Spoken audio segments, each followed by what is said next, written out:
My guest for today, walking through Bay West, you may see a nice showcase with pure things in it, pastry, bread, all of those things, and you're captivated. You know, today my guest is the lady behind the pastry. Her name is Kathi Marie Cooke, but her full name is Kathleen Cooke. Please help her. Help me to make her welcome.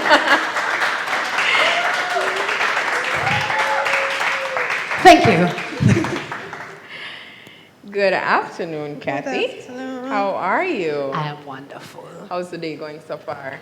It has been a very, very interesting day. Normally my Sundays are very easy. Feed the cat, feed the dog, look about the garden.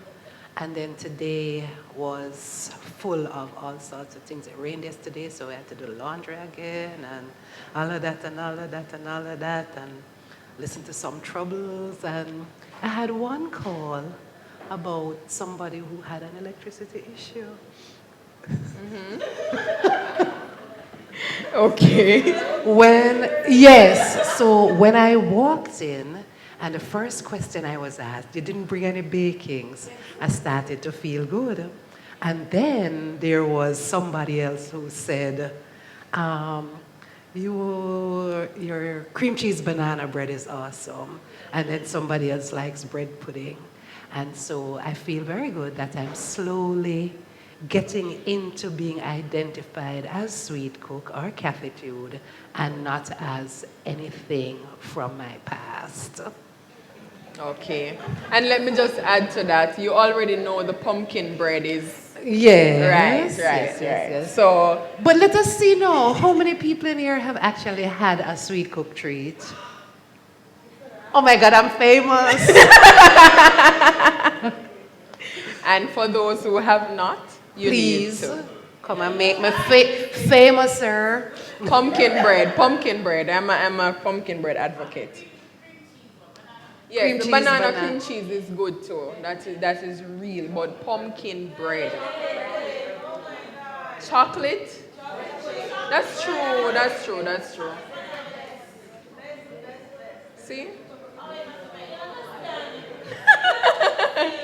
For those of you who are on a diet, just keep it as your cheat day. Cheat day at Kathy. All right, so Kathy, tell me, how did your cake journey begin? My cake journey began at 8 years old, when for the first time in my life I did not get a book for my birthday. I got a blue mixing bowl and a wooden spoon, and I was in heaven. And after that day, that was March 1971, I don't think there was a weekend that I didn't bake on Saturday and bake on Sunday. And I had a lot of brothers around, and they ate everything that I made. All the burnt offerings, all the things that don't come out so good, and so on. And really, baking is such a part of my life that on a Sunday morning, for breakfast, I bake bread. Yeast bread. Yeah. There's one thing that you have to do when you come to my house. Grab a mop, because I'm not good at that part. I'm not good at that part of it at all. Yeah, so that is where the baking journey started. And it's interesting that just this week, somebody messaged me, because I'm a baker, about the new measurement of a kilogram. And she said, well, you're going to have to reconfigure. And I was able to say to her, no, I can actually look at flour in a cup and tell you how much flour is there to within a half ounce. That's good. It's a long right time. there. Yeah. But you're also a makeup artist, a florist, and a fashion designer. Yes. How and why did you acquire all these skills? I have to tell you the truth, or I can tell you a nice story. All right, let me tell you now. When I was 16, 17, I was in love. And I decided that the day I turned 18, I was going to get married. And my mother, in her wisdom, she said, listen, two things. You're feisty, and a man will put you out for backchat and argument and so on. And secondly, if something happens to your husband, what will you do to take care of yourself? And so I went to secretarial class and sewing, and the flowers and the makeup. The makeup is another story. And the flowers came from being in the home, always having a garden. On a Sunday morning, nice young ladies arranged flowers in the home. So, Any nice young ladies here? that's back in the day. Nobody here come out of my time zone. I don't say anybody who come out of my time zone. So that was those days. So that was how that happened. The sewing, well, as a vain girl and being the daughter of a teacher and a civil servant, we couldn't afford to shop. I couldn't go to Miami store except once a year in time for Christmas. And all those other places that were there, Vic Walton and so on, I just used to look in the window. So I learned to make. My mom was a home ec teacher, so all of these things kind of came naturally to what we were doing. So of all the skills, why did you choose baking for your business? All right. The transition from corporate life was very sudden. And for a little while, a couple of months, well, I just sat there not doing anything, going to the beach and dressing up and doing all of that. And by Christmas, that was August, and by Christmas it started to hit me that, no, you can't continue to live like this. Every time I got an order for flowers, it was for a funeral. And I just kind of got put off. I didn't want to be known as a funeral decorator because it's not something that I really want to have as my only skill. The sewing, I don't love to sew. I love to cook, I love to bake. Makeup was something that was the wild thing that you do when you get free of corporate life. So I went and got properly trained. I have hard level 3 in makeup. And that's kind of good. My first makeup exam, when I showed my granddaughter a picture, she said, "How old you were this time, Grammy?" So it means that it really did make a difference. But I was still a little insecure about makeup. And then came this opportunity. The people who were at Bay West were leaving. They said they had somebody in place to purchase the business, and that fell through. And one morning they just called and said, "Are you interested now?" And I said yes, and the rest is, don't like to call it history because it's happening right now.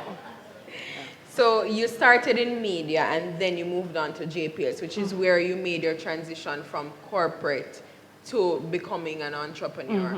Tell us about the transition and life overall at JPS. Life at JPS was fabulous and fantastic up until the last 3 years. I started in Kingston as the public relations officer. I was just on a roll. I had, as part of a team that was fantastic. And you know they say women don't work well together. And this, we proved wrong at JPS PR department at that time, because we had like 7 women and 1 gentleman. So it was a girl thing, and we worked well, we worked seamlessly. Before that, I was actually working with an advertising agency, and JPS was my client, and they stole me. So, you know, that kind of make you feel a little special. And after 2 years in Kingston, it was time for my mom to retire. My dad became ill, and I felt the need as the one girl and the person in Jamaica, because most of my brothers live overseas, that I should come home. And so I started looking about coming home, and they said, oh, we have something. You can either go to Falmouth or Lucy. Falmouth was perfect for me because there's a family connection. There are two teacher cooks. Most people only know of one, the one who went on to higher elevation. But I actually had an uncle who was principal at Falmouth School, and he was everything in that parish. Beekeepers Association, Fishermen's Cooperative, Jamaica Agricultural Society, Rector's Warden at church, everything was teacher cook. And one of the most beautiful memories I have is us driving into Falmouth. He lived at the teacher's cottage down on the beach. And you'd pass and someone would say, teacher, no over there, but the key up on the ledge. Everybody in Falmouth knew where his house key was. That was the kind of love. So when I got to Falmouth, I was welcomed. I looked just like his youngest daughter. So for a lot of people, it was a teacher, little last one, you know. And that made that transition perfect and comfortable. But as working in a field that was not my skill area, which was day-to-day customer service, PR and media communication is actually my skill area. So I was a little, needing to grow, needing to move. And then they opened this new department called loss reduction, which was to go out and deal with people who were stealing electricity, but it had a community relations component to it, and I was responsible for community relations in the West. Eventually, we had a new director, and this new director thought that I was wasting in just one department, and he created a position for me as region manager for external affairs, and that covered the community relations, the sponsorship and corporate social responsibility, government relations, which means parish council and MP and the office of the Prime Minister, and regulatory affairs. I didn't do much regulatory down here, but if there was ever anything that needed an interface with the OUR, the Consumers League, it would have been my responsibility, and that was my joy. We sponsored netball, and we sponsored things in every little community. And there were a lot of people we had a fantastic netball league, Western Jamaica, 4 parishes, big league business, inter-parish and the rest of it. And one coach came and said, well, I want you to come and talk to my girls because as a netballer, and I said, no, I can't play netball. It was very, very funny because at Mobay High, I tried once and I kept on running with the ball and they didn't want me on their team. So I still don't get this catch and stop and pivot business. Right. So I knew nothing about netball, but I wanted to do something for young women. And sport is always a good way. Out of that competition, we have had 9, 10, up to a dozen people who actually went on to represent Jamaica at various levels. And JPS was sponsoring. JPS was sponsoring. We had something very interesting because it was supposed to be just play and coach. And I decided that I wanted to put something else inside it, a personal day for the young ladies so that they could talk to somebody who had made strides in life, somebody from their own community. I was able to tell them, I come from Irwin Bush. I used to come off at Anton and walk up the hill with my school bag and my bunch of banana. So we could identify, and I think it was very, very valuable at the time for the young ladies. So tell us about the transition from JPS. What happened in those last 3 years that you spoke about? In those last 3 years,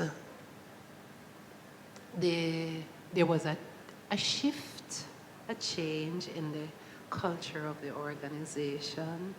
And sometimes when you have changes in culture, you don't always fit, you don't always transition well. And so I knew it was coming up to time to go, and I kind of mentally prepared myself. I didn't prepare myself for a letter on Monday so that I could leave on Friday.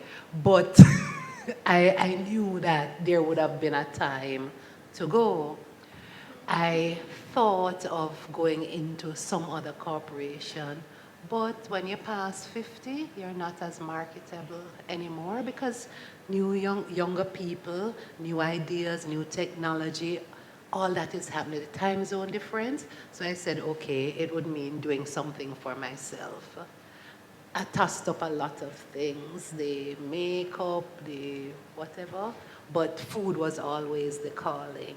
And you know, my brand, my name, SweetCooke.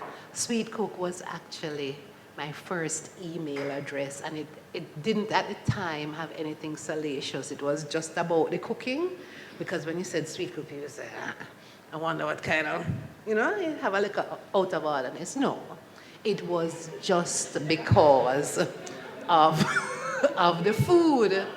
And it was nice because in addition to speaking to what I do, it also is my last name. So that is why the SweetCooke has an E. The other brand, which covers the flowers and the makeup, and is the other part of my name, and that brand is Kathitude. So I was able to use both my names to be my brands. And what were some of the challenges that you encountered in becoming an entrepreneur and in establishing your business? Okay. I am a creative. I'm not a domestic. I do not like to clean up. I want somebody to do that. And I also... It's not funny. No, it's, I am a creative. I'm not a domestic. And I'm not an accountant. And so it took me a long while to account for every slice of cake and every cup of coffee and every cup of tea. And if it was my friend I was passing, I would just say, you want a slice? You want a slice of that? So that part of it, now a couple of weeks ago I had to get some accounting done. And it was crazy because those little papers that you get when you go to the supermarket, that's called a receipt. They are crushed up and rolled up in the car and in the bag, and in the bag that you changed 2 weeks ago, and then in another bag. And then, yes, there's one evening when I folded it very nicely and I put it in the thing that have your cash card. Mm-hmm. And that one I didn't find until I was pulling to look for something else. So that day was not accounted for, but the accounting was my biggest issue.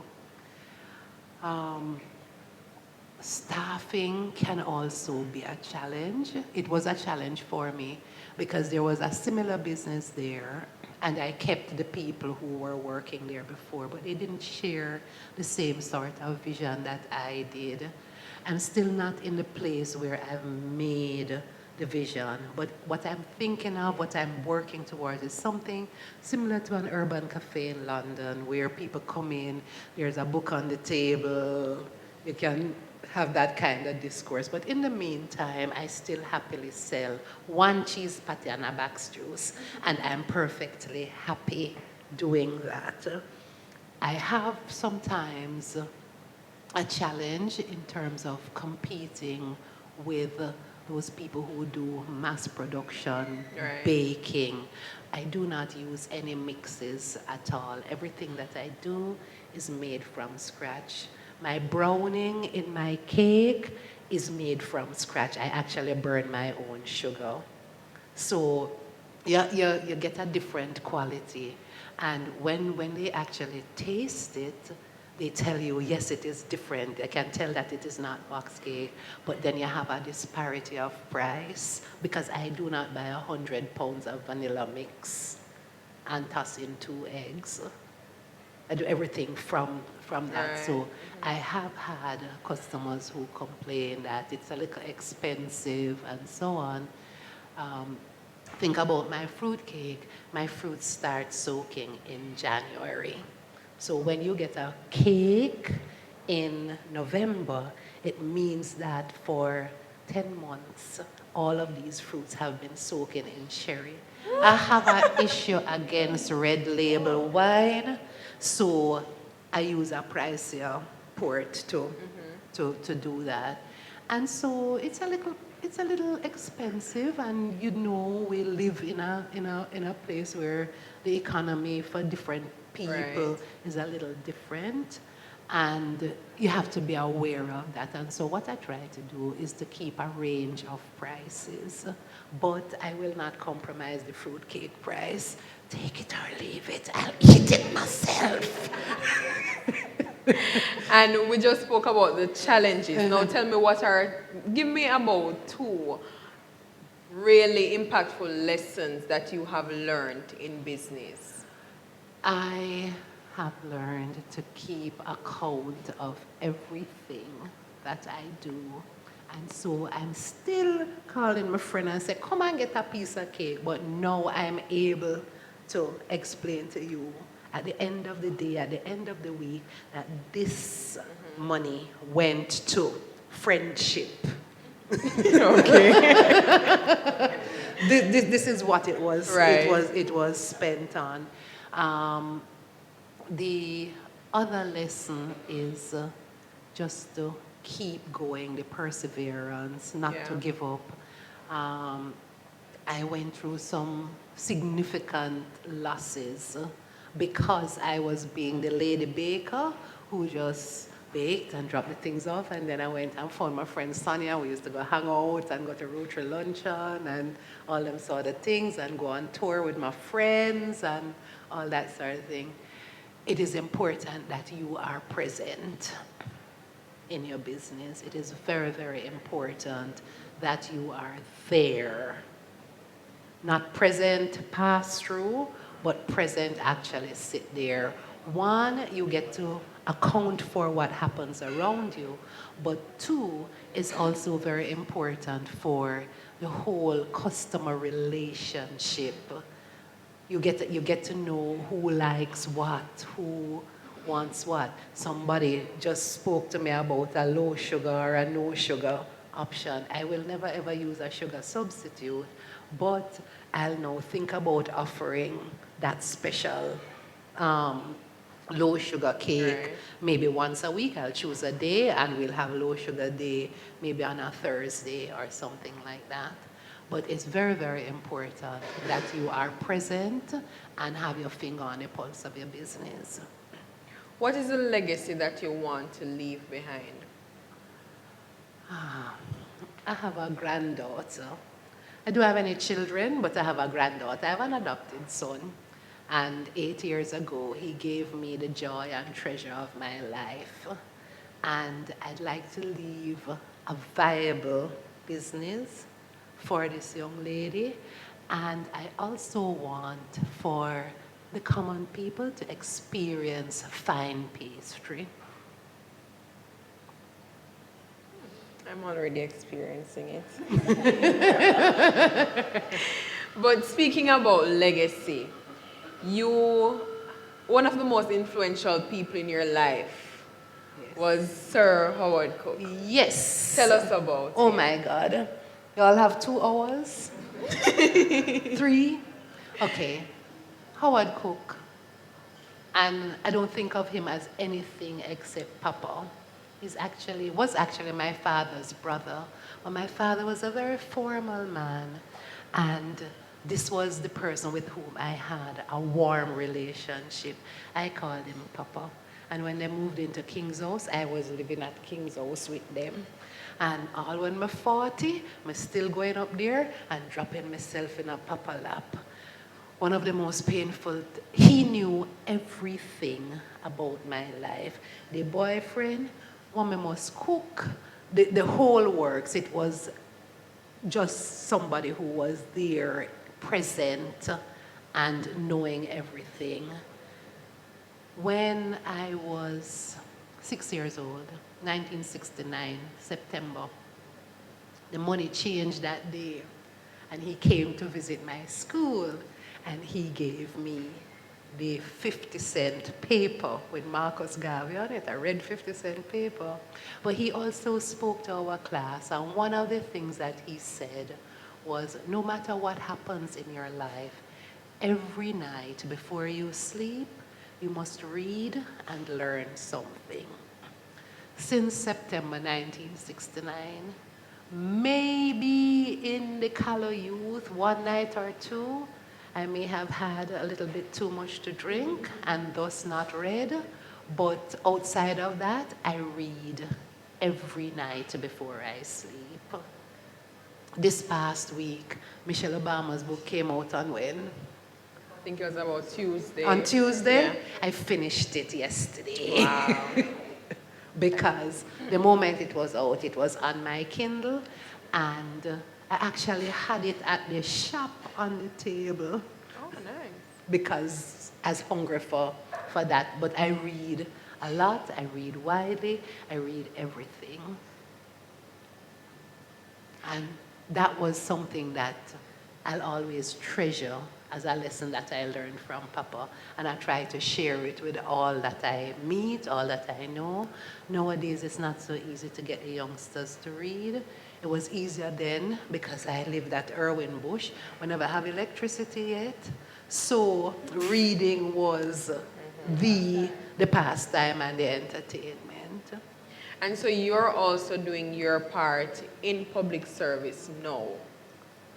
You're a JP. Tell us, what is the role of a justice of the peace?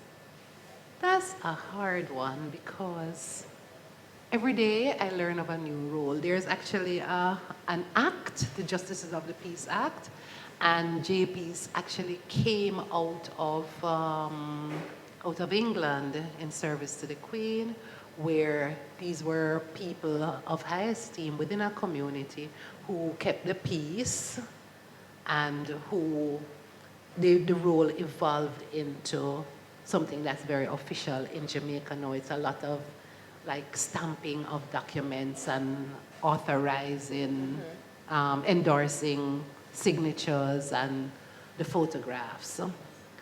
Being at Bay West, right out there in the open, has given me a lot of JP work. In fact, in any 1 week at Bay West, I do more work as a JP than I did for all of the years before coming to Bay West. Add it up, 1 week can cover all of that.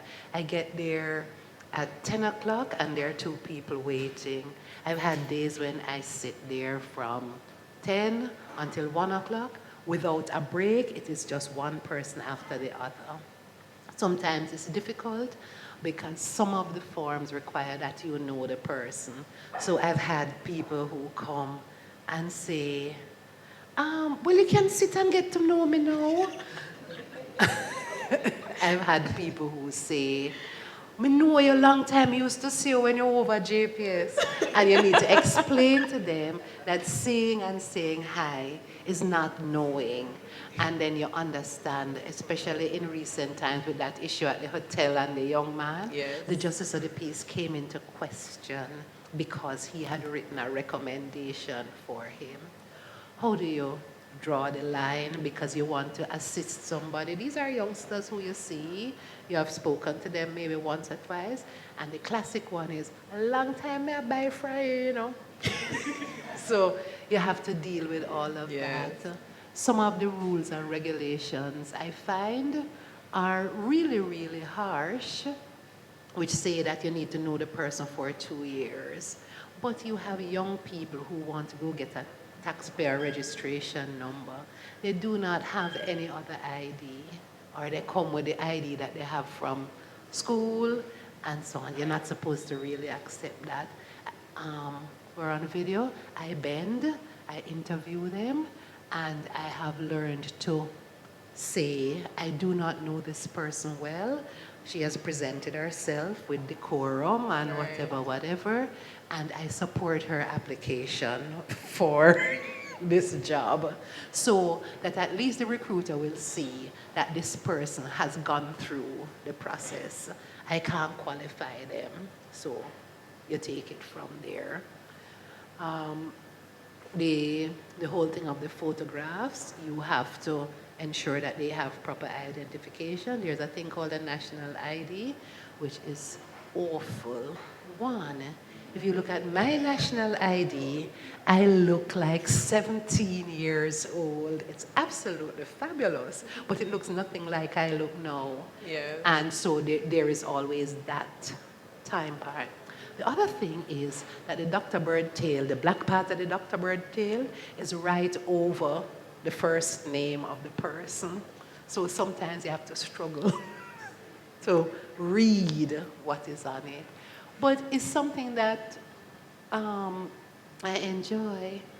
I wish I didn't have so much work, but what I do. And you find that there are times when it goes a little bit further and you have to listen to problems and you have to assist to split a difference and all of that. I had one lady last week who came back to tell me that she got her passport for her baby. The baby has a heart condition, and she was able to get the passport quickly, and she flew out on Friday. So I'm waiting to hear the WhatsApp next week that surgery was successful. There are those things, and that is a reward. I was about to ask what stands out most in your life as a JP. That particular lady, and last week I had a young woman who came, and this was a painful one, because she came with a phone with a picture of her boyfriend, and she wanted to know if I knew how to big the picture and crop it so that she could get it printed to make an ID for him, because he had been detained. And it was a really, really sad situation. I wasn't able to help her because of the pixelation of the photograph, Right. and it was a picture of him beside a little girl and all of that. And she just said, "You are losing little work." And, you know, it was just a painful experience to see her. You could see that she had some sort of a disability here from the way she spoke. And here she was caring for this person with her phone, not even knowing how to adjust a photograph, but coming to ask for help because she wanted to have her spouse released. And so you have those painful things. You have the other situations where people come to bail their loved ones, and that one is very, very difficult. I feel very strongly about people who are charged for things like child molestation. And yet, you have to set aside your feeling, your personal feeling, and assist a mother because that is her son. So there are those things. But generally, it's a fun thing. And please, I just want to get them to stop calling me Justice, because they're not supposed to call you Justice, because Justice is a term for judges of the court. So they're supposed to say J.P. Cooke, Justice Cooke, but that don't matter them. Everywhere. And then you have those who say, "That's my JP," and as if they kind of own you. Yeah. But it's fun, and I'm there in Bay West, and it's part of the sharing and the experience. And it's a very rich experience just sitting there. Not just selling off cakes, but everything. Right. So recently you became a heart patient. Yes! Oh, you sound so excited. Because it is a joy to be alive. I didn't know what was wrong with me. I just got very, very tired. Pull up your mic a little bit. I just got very tired. And most people will know that I am a little mother young girl, the short dress and the really being hot and so on. And I kept on saying to myself, then how am I just get old so fast? It was a struggle to walk up the stairs, but I had no pain or anything like that. I was just generally very lethargic. And I didn't pay that any mind. I said, okay, get some vitamins and do whatever. And then I had swollen feet and swollen knees and swollen legs. Oh, the legs were nice because they're suffering the ravages of cellulite. No, but at that time, oh, they were perfect and smooth and so on. But something was wrong. I didn't, I went to check because I thought it might have been my kidneys. And when they did the test, they said, well, your kidneys are okay. So the next thing you check for is the heart. You need to do a chest x-ray. I cannot go and do any chest x-ray because I am a smoker. So I avoided it for a little while, but I eventually went, and they said your lungs are a smoker's lungs. There's no sign of any illness in your lungs, but your heart is enlarged. So you need to go see the cardiologist. And I went to the cardiologist, and then the cardiologist asked the questions, and he left and he came back with some medication, and he said, come, let me show you this now. Did you have a bad cold or anything recently? Because this looks like you have a viral damage to your heart. And he says, as it stands now, you have 15% heart function. Like 5, 10, 15. And so I said to him, so how soon will I die? And he explained that it doesn't work like that. And he said, and that's not a question that people normally ask, but it is something that up to yesterday, don't knit up your brow like that, up to yesterday I saw a medical practitioner overseas post that when you get to 50, you must prepare yourself for somebody to tell you you are going to die. It's scary. It's absolutely scary. But I've had a couple of years of actually coming to terms with that. I used to have high blood pressure, and I changed my diet and lifestyle and got rid of that. Never had diabetes. I'm a green juice and healthy living. My one fault is that no, I'm not overindulgent when it comes to pastry.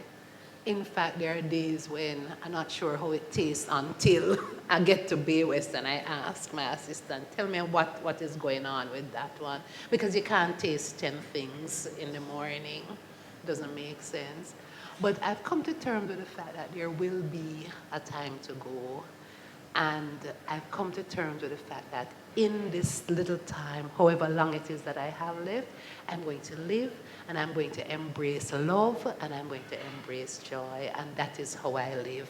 And people like Nadine can tell you that that is how I live. There is joy. I may have a million problems.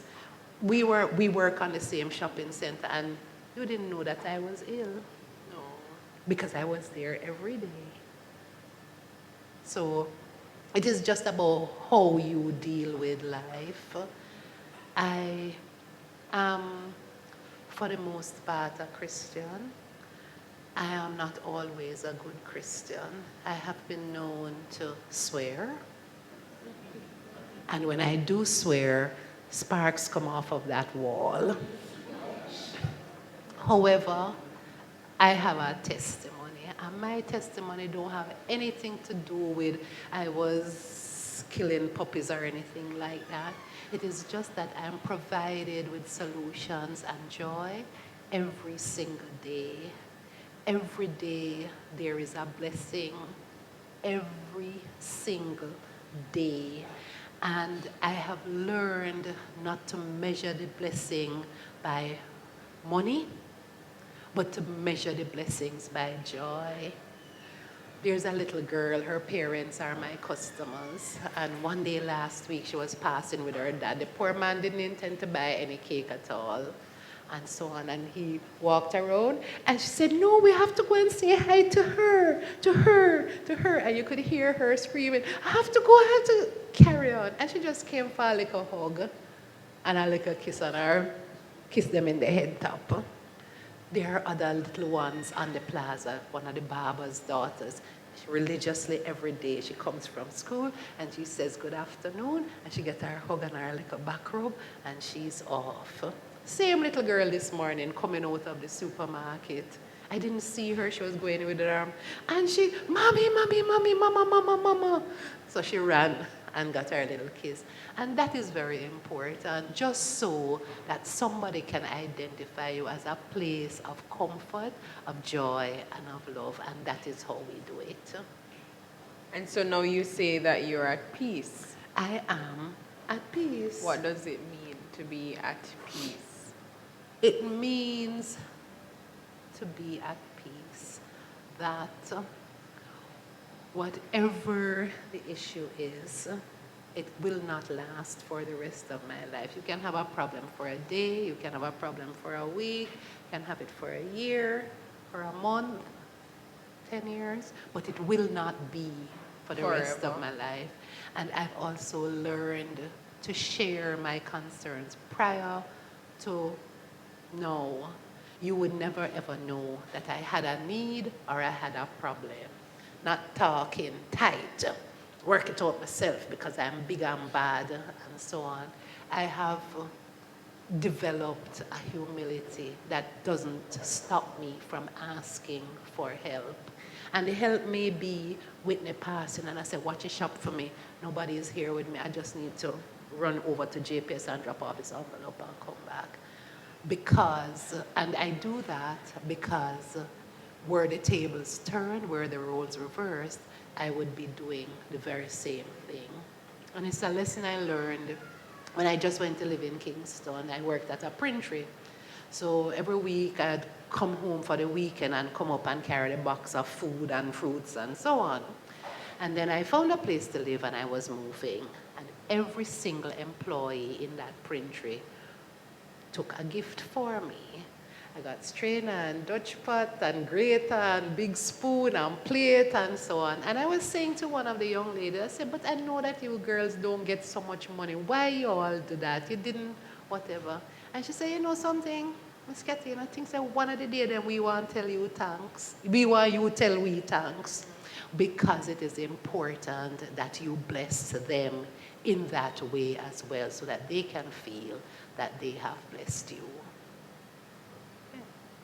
And so we're at peace. And so we're at peace. So how do you constantly create that peace of mind to know that you're in that space, that you're unbothered and you don't have any, especially knowing that life is choice. Mm-hmm. And I can go home this evening and have something that I need to handle tomorrow. I must deal with it tomorrow. Right. This is a realistic case now. There's something I must deal with tomorrow. However, coming home this evening and not sleeping or worrying or being angry, kicking the dog, knocking the cat, it's not going to deal with tomorrow morning's problem. And so I pray, I say, Pops, hear me now. Hold on to that one here. Watch me now, I'm going to cook. And I move on from that. I pray a lot. It is now commonplace. Heavenly Father, I'm asking you to let me find my glasses because I need to leave here now. Dear Lord, please show me where the keys are. Dear Lord, that cake will finish baking. I don't know what next to do. And that is how I live. It's not overly righteous. I don't think I could go and preach a sermon anywhere. I don't know if I know the Bible well enough to make all the scriptural quotations or so on, but it's a very comfortable, personal, spiritual relationship. You tired? No, I'm done. You finished? Yes. All right. Ladies and gentlemen, do you have any questions for Kathi? Yes, Christine. Hold on for the mic. Why? And I'm speaking on behalf of everybody. Oh, you could come today and not bring anything. Kathi, we need it. Today is the cheat day, it's not tomorrow, because we have something to do that's important tomorrow. Right? But Can I apart tell you from that, something?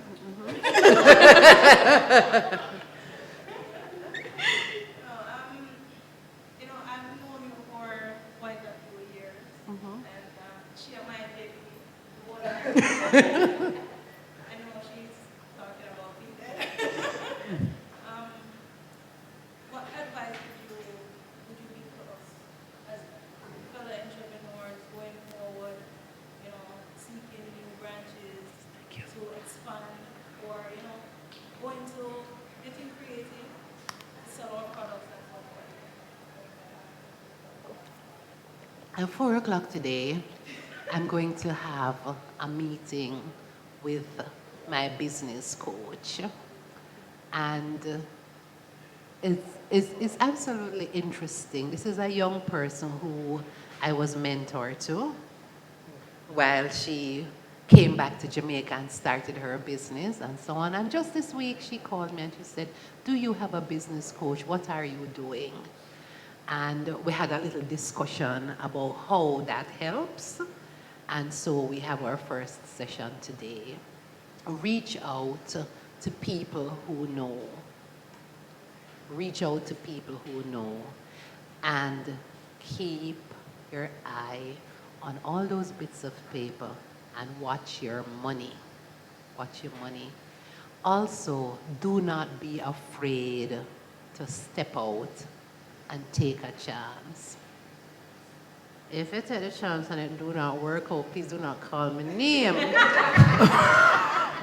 Come for a piece of cake, a cup of tea, and some sympathy.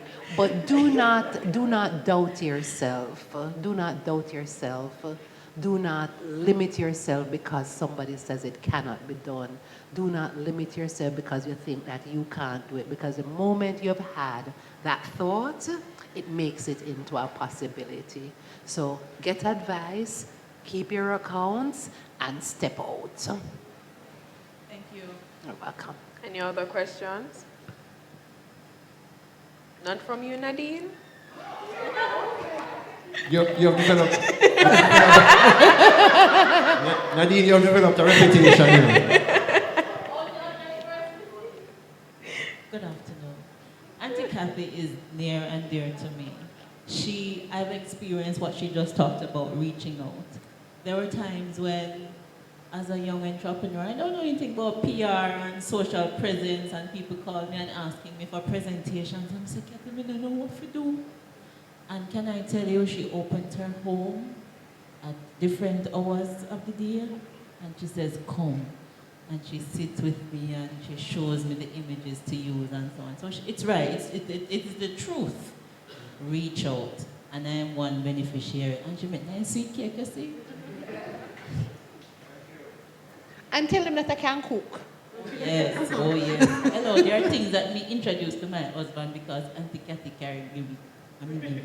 Yeah, hello, she gave me all kind of things. After we finish, we go to the garden and we get the things for the men. Oh, praise the Lord. Oh, she is a fulsome lady. Yeah, we have guinea henna, aloe vera, and turmeric and ginger, and arrowroot, and soursop leaf, and the whole works. All of that grows in my little Ryan Park lot. But Kathy, do you teach, how about teaching other people to develop the same skill in terms of baking?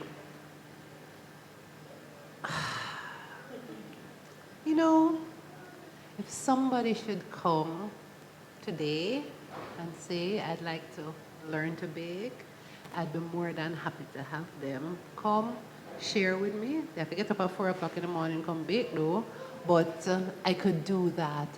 However, there is something that happens in the things that I bake that is a little bit different, and you can't teach that. It is love. I've actually had customers say to me, Miss, you put a lot of love in your baking. It is not so much just the learning of the ingredients and the putting them in the oven and the right temperature and all of that. Every morning when I bake, I'm happy. I get up at 4 and I start cornmeal pudding, bread pudding, By the time those get into the oven, Mama calls on the phone. Good morning, Justice Chef. How you do? And we have a little talk and we have a little laugh. My mother is 84 years old and she is a joy. She's an absolute joy. And she's my biggest fan. She believes I can do everything.